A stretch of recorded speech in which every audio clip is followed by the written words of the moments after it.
আসসালামু আলাইকুম, কেমন আছেন সবাই? তো আজকে রান্না করব। রান্না করার আগে দেখেন আমার ফুল গাছটি দেখাই, কত যে একটা সুন্দর লাগতেছে দেখেন। মানে মোবাইলে কিরকম দেখা যায় জানি না, ভিডিওতে এমনিতে খুবই সুন্দর লাগে দেখতে। সাদাটাও যেরকম সুন্দর, গোলাপিটাও এরকম সুন্দর। তো আজকে আমি ঝালমুড়ির মশলা বানাবো একদম দোকানের মতো।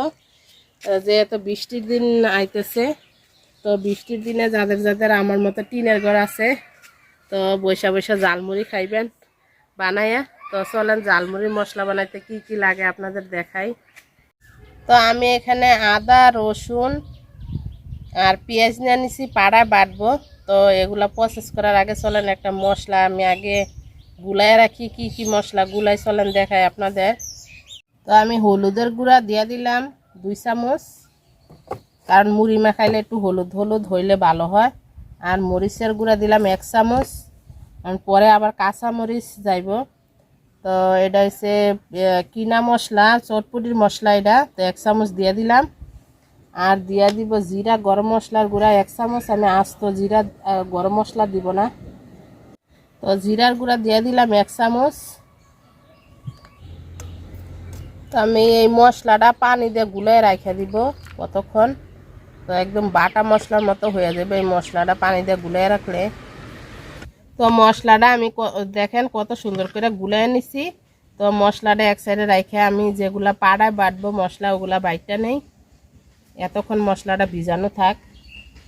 তো আদা আর রসুন নিয়ে নিছি, একসাথে বাইটটা নিব।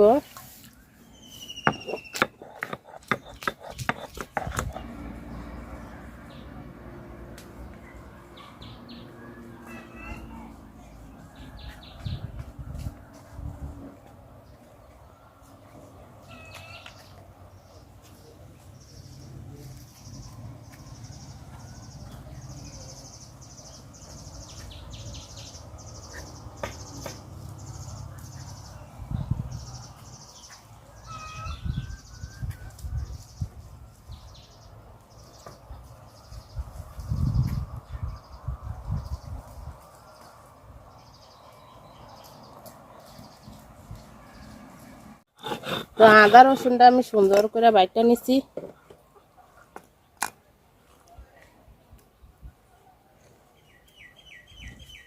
পেঁয়াজটা আমি একদম মিহিন করে বাইটটা নিব।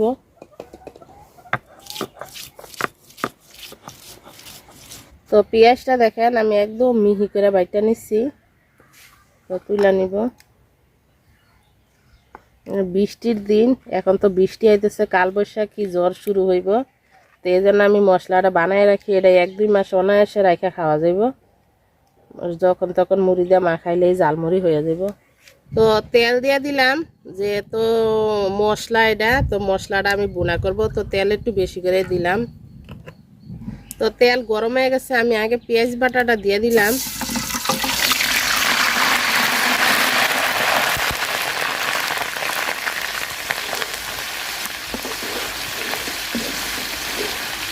তো পেঁয়াজটা আমি দেখেন সুন্দর করে ভাজা নিছি। তো আদা রসুন বাটাটা দিয়ে দিলাম। আদা রসুনটা আমি সুন্দর করে ভাজা নিব। তো অনেকে চাইলে সরিষার তেল দিয়েও বানাইতে পারেন মশলাটা, কিন্তু আমার কাছে সরিষার তেল ভালো লাগে না। তো বাটা মশলাটা আমি সুন্দর করে ভাজা নিছি। তো এই যে আমি গুলাই রাখছিলাম যে মশলাটা, তো এটা পুরাটা দিয়ে দিলাম। তো সরিষার তেল আসলে আমার খাইয়া অভ্যস্ত না, তো সরিষার তেল আমার কাছে ভালো লাগে না। তো যারা যারা সরিষার তেল দিয়ে বানায় খাইতেছেন মশলা, সরিষার তেলেরটা মনে হয় আমার কাছে আরও বেশি মজা হইব ঝালমুড়ি মশলা। তো আমি একটু পানি দিয়ে দিলাম, অল্প একটু পানি দিয়ে আগে কষাই নিব মশলাটা। তো লবণ দিয়ে দিলাম একটু, আর আমি একটু টেস্টি লবণ দিব। এই যে টেস্টি লবণ একটু দিয়ে দিব, অল্প একটু, বেশি দিব না, বেশি দিলে আবার বেশি লবণ হয়ে যাব। অল্প একটু দিয়ে দিলাম।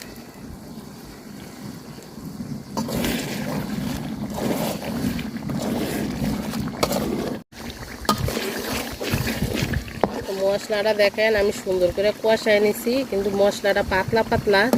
আমি আর একটু পানি দিব, দিয়া তারপর আর একটু একদম ভাজা ভাজা করে ফেলবো, যদি মশলাটা সুন্দর করে ভাজা না হয় তো মুড়ি থেকে কিন্তু মশলার কাঁচা গন্ধ আইব, যেহেতু এটা মাংসের মশলা পুরাটাই।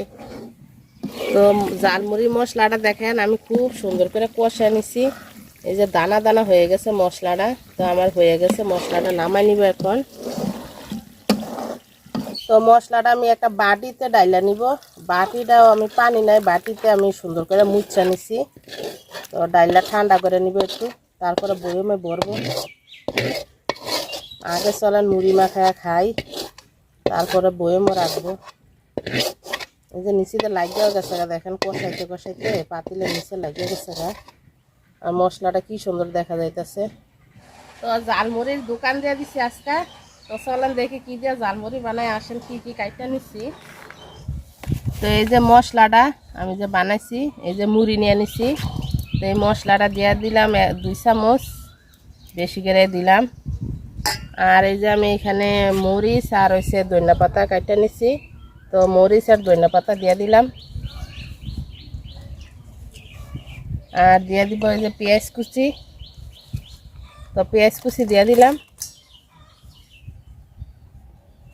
আর আমি এই যে ছোলা বুট সিদ্ধ করে রাখছিলাম, তো অনেকে চানাচুর দিয়েও মাখাইয়া খাইতে পারেন। তো আমি ছোলা বুট কটা সিদ্ধ করে রাখছি, ছোলা বুট দিয়ে দিলাম। তো আর কিছুই দিব না, একদম এই যে আমাদের বাড়ির পাশে দেওয়া রাস্তা দিয়ে মামারা ঝালমুড়ি নিয়ে যায়, ওনাদের মতো একদম হয়ে গেছে ঝালমুড়ি। তো যারা যারা এতক্ষণ ধরে ভিডিওটা দেখছেন সবাইকে অনেক অনেক অনেক ধন্যবাদ।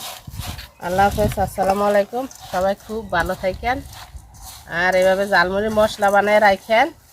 এই যে বৃষ্টির দিন আইতেছে, ঘরে বৈশা বৈশা ঝালমুড়ি বানায় খাইয়েন। তো মুড়ি বানায় দেখেন খাওয়া শুরু করছি, ঠুঙ্গায় বইরা নিছি। তো এই যে আমি এখানে একটা বয়ম নিয়ে নিছি। তো এই বয়মটাতে বইরা আমি রাখা দিব সুন্দর করে। মশলাটা যদি ঠান্ডা হয় তো প্রায় 2 মাস 3 মাসের মতো আমি খাইতে পারবো। খুবই মজা হয়েছে, টেস্টি লবণ দিছি। তো টেস্টি লবণ দেওয়াতে খুবই মজা হয়েছে, একদম দোকানের মুড়ি চাইতে অনেক মজা হয়েছে বেশি।